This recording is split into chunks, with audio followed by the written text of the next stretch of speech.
कहा जाता है कि अर्थव्यवस्थाएं एकमात्र ऐसी इक्विपमेंट्स हैं जो किसी भी राष्ट्र को सुपर पावर बना सकता है। जी हाँ, सो यहां पर बात हो रही है भारत की। तो आज हम बात करेंगे भारत की अर्थव्यवस्था से संबंधित एक आर्टिकल है जो आपका CEBR के द्वारा इसे जारी किया है। नमस्कार, मेरा नाम रोहित कुमार, तरुण IAS के डिजिटल प्लेटफॉर्म पर आपका स्वागत है। तो चलिए समझते हैं आज की कहानी। सबसे पहले पॉइंट मैं आपको यहां पर मैं बताना चाहता हूं कि भारत की अर्थव्यवस्था की बात यहां पर कही गई है।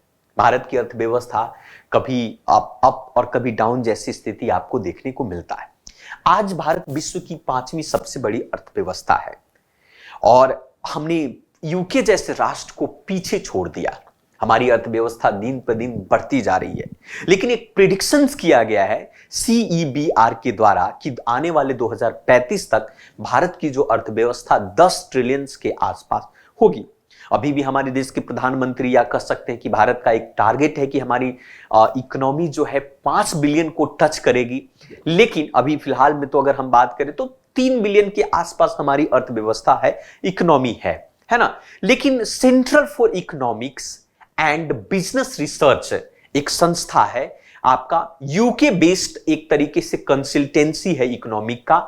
उन्होंने प्रिडिक्ट किया गया है कि आने वाले 2037 तक भारत विश्व की तीसरी सबसे बड़ी अर्थव्यवस्था बनने वाली है। अर्थात भारत की जो इकोनॉमी होगी वो 10 ट्रिलियन के आसपास में होगा। और ये कैसे होगा, इस पर उन्होंने प्रेडिक्शन किया है, एंटिसिपेशंस किया है, एक अंदाजा लगाया है कि ऐसा क्यों होगा और किनकी अर्थव्यवस्था कमजोर होने वाली है, इनके बारे में भी इस पर चर्चा की गई है। तो हम थोड़ी सी चर्चा करते हैं यहां पर और समझते हैं। सबसे पहले हमने बताया central for economics and business research CEBR, जो कि यूके बेस्ड की एक इकोनॉमिक्स कंसल्टेंसी है। इन्होंने प्रिडिक्ट किया है कि 2037 तक तीसरी सबसे बड़ी अर्थव्यवस्था है।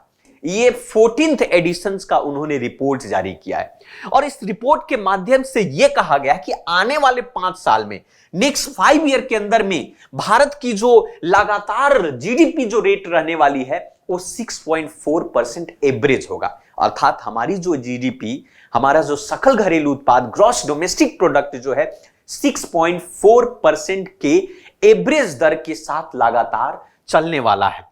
इससे अंदाजा लगाया जा सकता है कि इसकी ग्रोथ जो है, एक्सपेक्टेड ग्रोथ जो है आने वाले 9 वर्षों में 6.5% रहेगी।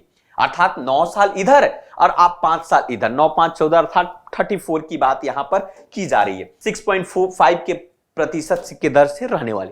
अब इस बात से अंदाजा लगाया जा सकता है कि रिपोर्ट के माध्यम से यह कहा गया है कि जो भारत की अर्थव्यवस्था या GDP रेट जो है, ग्रोथ रेट है, ये एक अनस्टॉपेबल है, आपको इसको रोका नहीं जा सकता। और इस मोमेंटम के साथ अगर हमारी अर्थव्यवस्था आगे बढ़ी तो आने वाले विश्व की तीसरी सबसे बड़ी सुपर पावर के रूप में भारत उभर सकता है।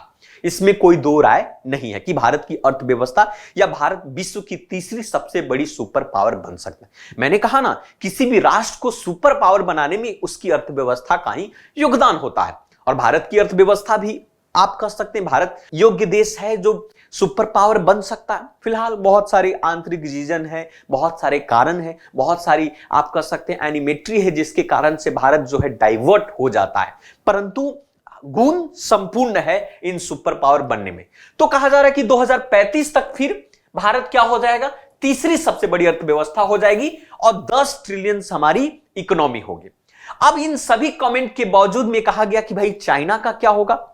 भाई चाइना भी तो पीछे नहीं रहेगा।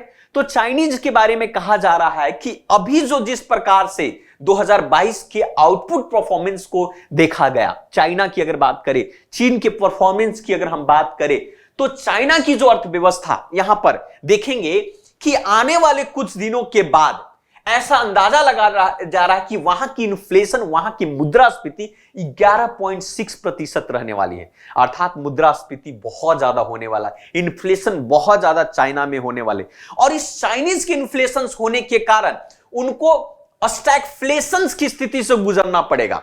स्टैगफ्लेशन के तात्पर्य यह होता है कि एक ऐसा सिचुएशन, एक ऐसी कंडीशन जब अर्थव्यवस्था में बेरोजगारी, अर्थव्यवस्था में आपका रिसेशन, मंदी, अब बेरोजगारी और साथ साथ में आप कह सकते हैं इसको ग्रोथ रेट का डाउन होना एक साथ जब देखने को मिलता है तो उसे हम स्टैगफ्लेशन कहते हैं। स्टैगफ्लेशन मतलब रिसेशन, अनएम्प्लॉयमेंट और आप कह सकते हैं रिसेशन, अनएम्प्लॉयमेंट और इन्फ्लेशन, तीनों एक साथ जब अर्थव्यवस्था में हो, महंगाई हो, गरीबी हो, अनएम्प्लॉयमेंट हो, बेरोजगारी हो और रिसेशन, मंदी, जब तीनों एक साथ आ जाए तो उसको स्टैगफ्लेशन, मुद्रास्फीति जनित मंदी कहते हैं। और इसी के दौर से चाइना गुजरने वाला है, ऐसा एक्सपेक्टेशंस लगाया जा रहा है इस संस्था के द्वारा।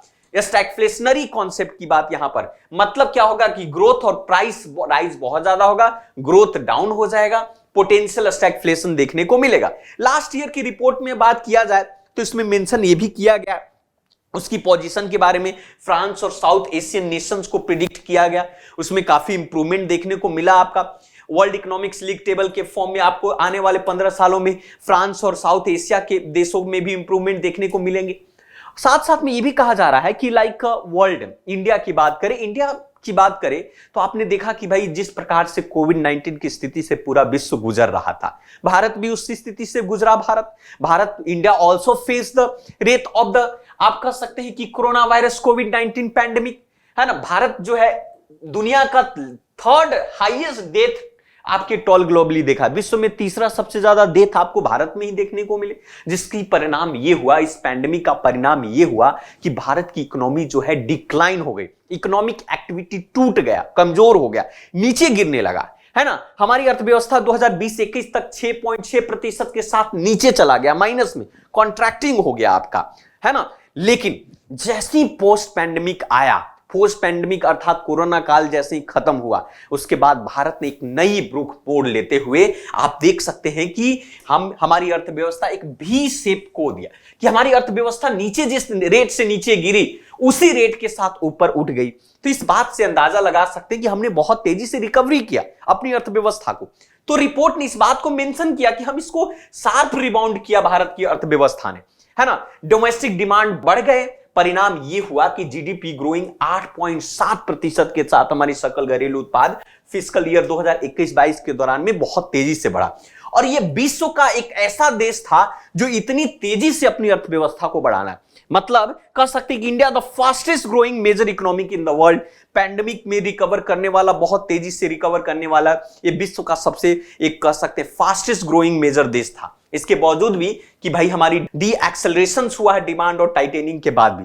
तो अगर इसमें साथ साथ ऐसा नहीं है कि भाई इन्फ्लेशन नहीं बढ़ा, इन्फ्लेशन बहुत बड़ा है, इन्फ्लेशन को कर्व करने की कोशिश भी की गई, लेकिन इस संस्था के द्वारा ये अंदाजा लगाया।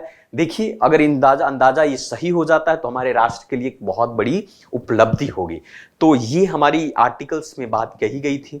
तो आज के लिए इतना ही। So thank you very much, और आपसे गुजारिश है कि इस वीडियो को शेयर करें, इस चैनल को सब्सक्राइब करें। सो थैंक यू वेरी मच।